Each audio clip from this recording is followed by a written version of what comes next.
mama abwira ibintu byambaye ura kuri kira kibuga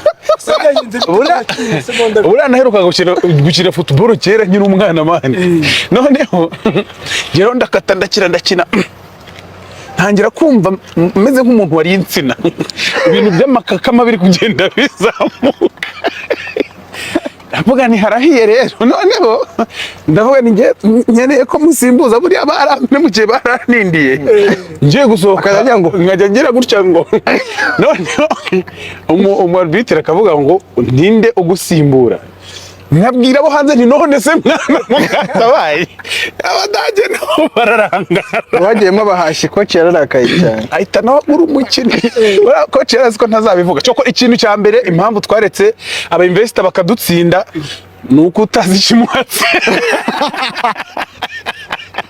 mwumvaga turi batsinde twarangiza tukazishoramo turatinyuka tugasuzugura abantu bafite ibiceri. Hari ku itariki 2 z'ukwezi kwa gatatu umwaka w'1992 Kanombe mu karere ka Kicukiro umuryango wa Gervais Ntibihangana na Verena Muteteri ubwo havugwaga impundu mu muryango bari barutse umwana w'umuhungu nabo baragira bati itahi wacu ese bavugaga ni intsinzi nabwo ntiwaba wibeshye. Amazina yiswe n'ababyeyi bombi ni itahi wacu Bliss, amazina y'ubuhanzi ni Bruce Melody. Umwana wa kabiri mu muryango w'abana bane. Amashuri abanza yayigiye mu kigo cyitwa Kanombe giherereye i Kanombe, ayisumbuye atangirira i Kanombe kuri Efotec, kuyasoza asoreza ahitwa Islamic Rwamagana.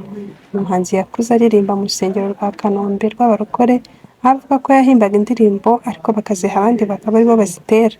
Anababazwa ko muri iyo korali batigeze bamuha umwanya wo kwigaragaza, ibyo byatumye ayivamo nyuma aza kujya muri studio mu mwaka wa 2006 ajya kuri producer Jackson. Hafi iyo ndirimbo bakoze ntiyigeze irangira. Uwo mu producer ntabwo yarangije iyo ndirimbo ndetse avuga ko yaje kuyihana Sony murumuna wa Jackson ngo ayikore nawe iramunanira. Ibyo byaje gutuma acika intege asa nk'uretse umuziki. Yaje gusubira muri studio muri 2010 ariko kubera amasomo ntabwo yabonye umwanya wo kuyamamaza cyane ngo imenyekane.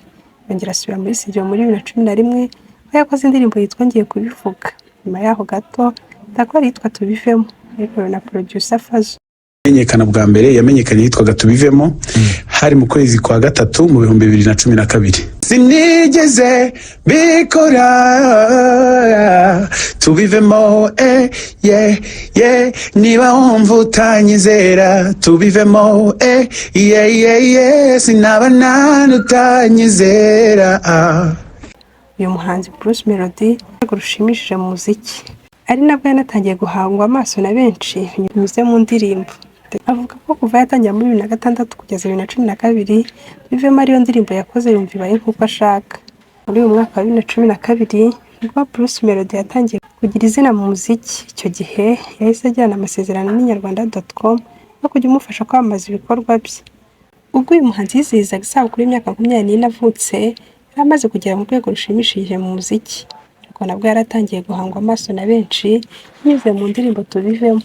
Nabiciye bigacika muri 2012. Uyu muhanzi nishimiraga ko yatwaye ibihembo mu irushanwa rya Salax Award ndetse ko yanitabiriye irushanwa rya Primus Guma Guma Superstar aho yatangiye muri 2012 agaragara ku rubyiniro rw'iri rushanwa ariko ntiyarushanwaga ahubwo yafashaga abandi bahanzi bahataniraga ibikombe mu bijyanye n'amajwi.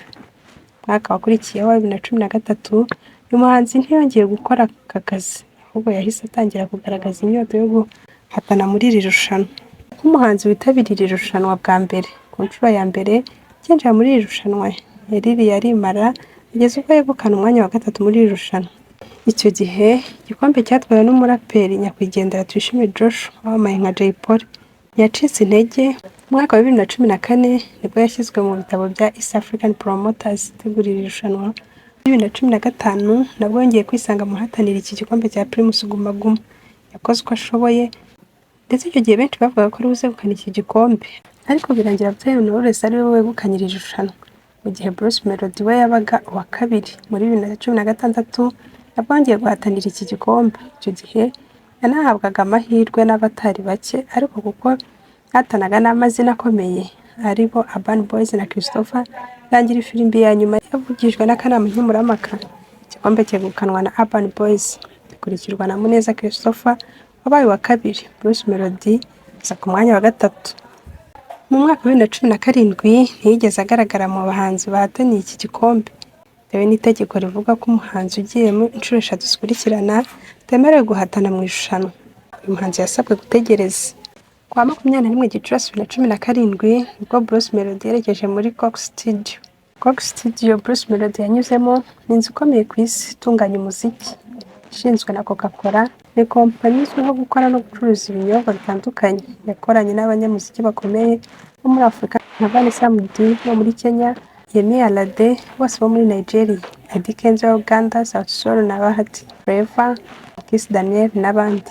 Iyi studio kandi yatumiye abanyamerika nka Neo, Chris Brown, Jason n'abandi. Mu biganiro bitandukanye yagiye agirana n'itangazamakuru, aho yashimangiraga ko gukorera muri Coke Studio bisaba kudatakaza igihe. Ari muri Coke Studio we n'abandi bakoraga imyitozo yo kuririmba, gufata amajwi y'indirimbo, guhuza n'ababambikaga, kuganira n'itangazamakuru n'ibindi. Icyo gihe muri ayo marushanwa uyu muhanzi yahatanywe n'umuraperi Khaligraph. Bruce Melody yagiye guhatana muri uru rushanwa nyuma y'aho yari amaze igihe kinini yarifuje kujyamo byaranze. Yagiye yandikira ubuyobozi bwa Coke Studio ngo bumufashe kwinjira muri iri rushanwa ariko bikanga. Kubera ko habaye ngo habaga irushanwa rya Primus Guma Guma ku nshuro yaryo ya 5, abateguraga amarushanwa ya Coke Studio bari mu Rwanda. Bazengurije microphone baganiriza abari bitabiriye icyo gitaramo baza umuhanzi ukunzwe. Benshi mu baganiriye bahurije kuri Bruce Melody. Icyo gihe abasesenguzi ba Coke Studio baratashye gukusanya ibyavugiwe i Kigali mu Rwanda, bafata umwanzuro wo guhamagara Bruce Melody muri Kenya. Icyo gihe Bruce Melody yabaye nk'uri kurota. Muri ako kanya yabashije kwakira iyi nkuru. Yabashije abashinzwe kurebera inyungu ze niba atari abatekamutwe bamuhamagaye, ngo yaje kwemera ko ari ukuri ko yuriraga indege agana muri Kenya, ariko ngo nabwo yarashidikanyaga. Babyemeye neza ubwo yashikaga muri Coke Studio agahatana. Avuye muri Coke Studio yakomereje mu irushanwa rya Primus Guma Guma Superstar, aho hari ku nshuro yaryo ya 8. Ni ku nshuro ya 8 irushanwa ryari ribaye. Byatangiye bivugwa ko igikombe cyataniye Bruce Melody na Christopher nubwo bari abahanzi 10. Byarangiye mu ijoro ryo kuri uyu wa 14 Nyakanga 2018 igikombe cyegukanye Bruce Melody wari warashinze imizi mu ndirimbo nka Ikinya yari igezweho icyo gihe. Yatumbagije izina rye kugeza ku ndirimbo yari ihagarariye idarapo ry'umuziki muri iyo minsi ariyo Nta Kibazo. Muri aba bahanzi uko ari babiri hagiye kuvamo uwegukana igihembo, uwegukana iri rushanwa rya Primus Guma Guma Superstar Season 8. The winner, le gagnant, the winner is Bruce Melody. Ibitaramo by'iri rushanwa byatangiriye mu karere ka Gicumbi mu ntara y'Amajyaruguru, hari ubwitabire budashidikanywaho. Inkuru zakorwaga n'abanyamakuru bashyiraga Bruce Melody ku mwanya wa mbere. Ku ya 2 Kamena 2018 ibitaramo byakomereje mu karere ka Musanze mu ntara y'Amajyaruguru. Bruce Melody yabaye wa kabiri. Kwa 16 Kamena 2018 cyabereye i Huye. Bruce Melody ashyirwa ku mwanya wa mbere. Tariki ya 30 Kamena 2018 i Rubavu Bruce Melody yabaye wa kabiri mu gitaramo bahakoreye. Bruce Melody ni izina ryahiriwe mu mwaka wa 2018, yanditsweho mu mateka, ashyirwa mu banyabigwi ba Primus Guma Guma. Icyo gihe ubuzima buhindurirwa mu maso y'abafana bari bakoraniye i Gikondo mu karere ka Kicukiro. Uyu muhanzi yegukanye miliyoni 20 z'amafaranga y'u Rwanda, agirwa umuherwe abikesha umuziki nk'umwuga yiziritseho akora, agaragaza kuri mu maraso. Yatangiye akiri umwana muto kugeza ubwo ukuze ari umubyeyi, dore ko yari umubyeyi w'abana 2. Mfite umugore umwe n'abana 2. Mu myaka 8 n'undi w'imyaka 4. Buri muntu wese agira igihe cye, ngo burya Imana yagukereje iranagutegera. Umuhamya w'ibi ni Bruce Melody wahatanye muri iri rushanwa akabasha kwegukana Primus Guma Guma. Iryo joro mbere y'abafana yababwiye ko agiye kubaha umuziki mwiza, ngo kuko mbere yawukoraga nta mafaranga, ariko icyo gihe akaba yaragiye kuwukora afite n'amafaranga. Bruce Melody yakoranye indirimbo n'abahanzi bakomeye barimo Cuba Karunji, bakoranye yitwa Embelazo, yasohotse muri 2018. Nta Kibazo yakoranye na Urban Boys ndetse na Riderman. Complete Me yasohotse muri 2016. Turaberanye yasohotse muri 2016. Ikinya maze kurebwa n'abarenga miliyoni. Deep in Love yakoranye na Butera Knowless. Agakini yakoranye na Chris Kungola, yakoranye na Sani n'izindi nyinshi. Bruce Melody kandi yagiye ahabwa ibihembo byinshi bigiye bitandukanye. aho mu mwaka wa 2014 yahawe igihembo cy'umuhanzi mwiza wa R&B. 2017 hahabwa ibihembo bya hip hop indirimbo y'umwaka ariyo Turaberanye. Mu mwaka wa 2018 ahabwa ibihembo bya Primus Guma Guma Superstar nk'umuhanzi mwiza. Mu mwaka wa 2019 yahawe ibihembo bya Salax Award nk'umuhanzi mwiza wa R&B. Mu mwaka wa 2019 ahabwa ibihembo bya Salax nk'umuhanzi mwiza w'umugabo.